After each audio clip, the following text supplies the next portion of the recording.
అందరికీ సాయిరాం సార్. సాయిరామ్. యాక్చువల్గా నేను దత్తాత్రేయ స్వామి డివోటీని సార్ నేను. నాకు స్టార్టింగ్ లో కూడా మన పుట్టపర్తి సాయిబాబా అంటే విన్నాను, కానీ నేను నమ్మలేదు. ఎప్పుడు అంటే మన లాస్ట్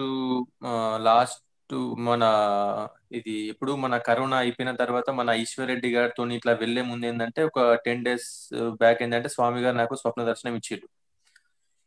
ఇచ్చిళ్ళు అయినా కూడా నేను అంత అది పట్టించుకోలేదు. పట్టించుకోకుండా యాక్చువల్గా ఇక్కడ మా గోదావరిలో ఒక సమితి ఉంది. ఆ సమితి నుంచి నేను అది చిన్నప్పటి నుంచి వెళ్తున్నా, కానీ ఏ ఒక్క క్షణం కూడా ఇట్లా వెళ్ళలేదు. ఆటోమేటిక్ గా అది కొన్ని డేస్ ఏంటంటే నా మనసు అంతా మంచి లేదు, అంత చికాకు ఇట్లా ఉంటే నేను డైరెక్ట్ మందిరంకి వెళ్తే నాకు ప్రశాంతంగా పీస్ఫుల్ ఉంది. పీస్ఫుల్ అయిన తర్వాత నాకు ఈశ్వర్ రెడ్డి గారు ఫోన్ చేసిండు, కుమార్కి ఇట్లా సేవకు వెళ్తున్నావా, వస్తావా అని. యాక్చువల్గా నాకు వచ్చుడు ఇష్టం లేదు. ఆయన పెద్ద మనిషి కదా, ఆయనతో నేను ఇట్లా అన్ని క్షేత్రాలకు వెళ్ళినా ఆయన కూడా రా రా అని పట్టుబట్టిండు. నాకు కూడా మనసులో ఇష్టం లేదు, కానీ వస్తా, ప్రయత్నం చేస్తా అని చెప్పిన. ఆ యాక్చువల్ ఆయన ఏంటంటే నేను నీకు అమౌంట్ నేను డబ్బులు కట్టినా నువ్వు ఇట్లా రావాలని ఇట్లా చెప్పింది సార్. నేను అసలు వచ్చేవాడిని కాదు, అసలు నాకు వచ్చుడు కూడా అసలు నాకు ఇంట్రెస్ట్ లేదు అసలు. అంటే నేను స్వామి అంటే నన్ను క్షమించాలి, నాకు అప్పటికి నాకు స్వామి అంటే నాకు నమ్మకం లేదు. ఆటోమేటిక్ గా నేను వచ్చే రోజు కూడా ఎట్లా డుమ్మ కొట్టాలి, ఎట్లా పోవాలంటే నాకు ఆ టైంకి ఏంటంటే ఈశ్వర్ రెడ్డి గారిది ఫోను అని కలుస్తలేదు నాకు. మా ఇంట్లో వాళ్ళు కూడా ఏంటి అంటే వేరే క్షేత్రం వెళ్తే వద్దు అది అని నన్ను కొంచెం కోపం చేసేవారు. కానీ పుట్టపర్తి అనేసరికి వాళ్ళు హ్యాపీగా వెళ్ళు నాయన, వెళ్ళు వెళ్ళు అని సంతోషంగా చెప్పేళ్ళు. ఇంకోటి, ఆ నేను ఇక్కడ నుంచి నాకు మన జేబీసీ రానికి నాకు ఒక 4 hours పడుతుంది. యాక్చువల్ అక్కడ ట్రాఫిక్ లో నాది 1 hour డిలే అయింది. అది వీళ్ళు ఎట్లా నాది పోతుంది, వీళ్ళు నాకు అందరూ నేను మళ్ళీ ఇట్లా ఇంకకు ఇట్లా రావచ్చు, చెప్పచ్చు, మళ్ళీ ఇట్లా నేను మిస్ అయింది, నేను ప్రయత్నం చేసిన అనుకున్నా, కానీ కరెక్ట్ షార్ప్ 7 కు అక్కడ బస్సు ముందే దిగిన. అంత అయిపోయింది సార్. అంత అయిపోయినంత ఈశ్వర్ రెడ్డి గారు ఏమన్నారంటే అక్కడ కూర్చొని ఇట్లా దత్తాత్రేయ స్వామి శ్లోకాలు స్తోత్రాలు ఇట్లా చదువుకోవచ్చు అదే అని చెప్పిండు. ఆయన ఏమనంటే మన కిరణ్ సార్ ఫోన్ చేసి, సార్ నేను ఇక్కడ ఉండే చోటుకి ఈ ఇక్కడ ఈయన కూడా డ్యూటీ ఏమంటే కిరణ్ సార్ ఏమనంటే అది మన చేతిలో ఉండదు, అంత స్వామి దయ అని స్వామి చెప్పిండు. సరే ఇక నేను ఎక్కడైనా చేస్తా అని చెప్పిన. డైరెక్ట్ నాకు ఎజూరు మందులో పడ్డా సార్. అబ్బా. ఆ ఎదు- ఆ, అక్కడ ఎదురు మందులు పడ్డది. అక్కడ ఒక డే ఉన్న తర్వాత ఏంటంటే నాకు మళ్ళీ స్వామి నాకు స్వప్న దర్శనం ఇచ్చిండు. ఎట్లా అంటే ఇట్లా మెట్ల నుంచి కిందికి ఇట్లా దిగుతున్నాడు.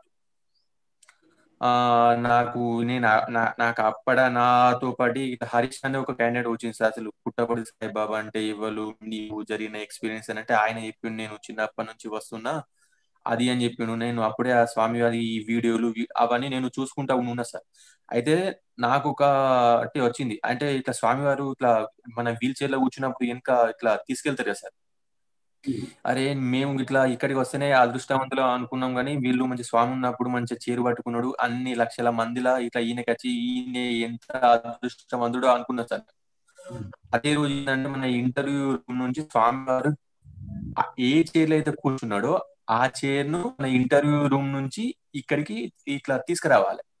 అది నాకు నేను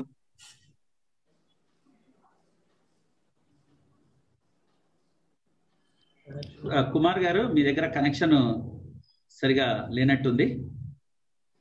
కుమార్ గారు, కుమార్ గారు మీరు మ్యూట్ అయిపోయారు సార్. అన్మ్యూట్ చేసుకోండి ఒకసారి. సార్ సార్ వినపడుతుంది, సార్ కనపడుతుంది, చెప్పండి. అయితే నేను అనుకున్న అప్పుడు ఈ 2-3 days నుంచి నాకు మొత్తం స్వామి గురించి నాకు పుట్టకోలు స్వామి అది ఇదని చెప్పేసారు అనుకున్నా. నేను మనసులో అనుకున్నా సార్, ఆ చేరు పట్టే ఇట్లా అదృష్టం నాకు వస్తే బాగుండు, వీళ్ళు పట్టుకునే వాళ్ళు ఎంతో అదృష్టవంతులు అని అనుకున్నా సార్. ఆ ఇంటర్వ్యూ రూమ్ నుంచి ఇక్కడికి స్వామి వాడిన చైర్ నాకు పట్టుకునే ఛాన్స్ వచ్చింది సార్. అయితే ఒక చోటు పెట్టిన నేను అన్ఎక్స్పెక్టెడ్ గా పట్టుకునేదంటే వెనుకనే నేను పట్టుకున్నా. నాకు అది చీర పెట్టేసిన తర్వాత అర్థమైంది, అరే నేను ఇట్లా పట్టుకుంటే మంచిగా ఉండు అని నేను మనసులో అనుకున్నా సార్. నాతోని అది చేయించిండు. చాలా హ్యాపీ ఉంది సార్. అది వాస్తవానికి అది నిజానికి అది కైలాసం సార్.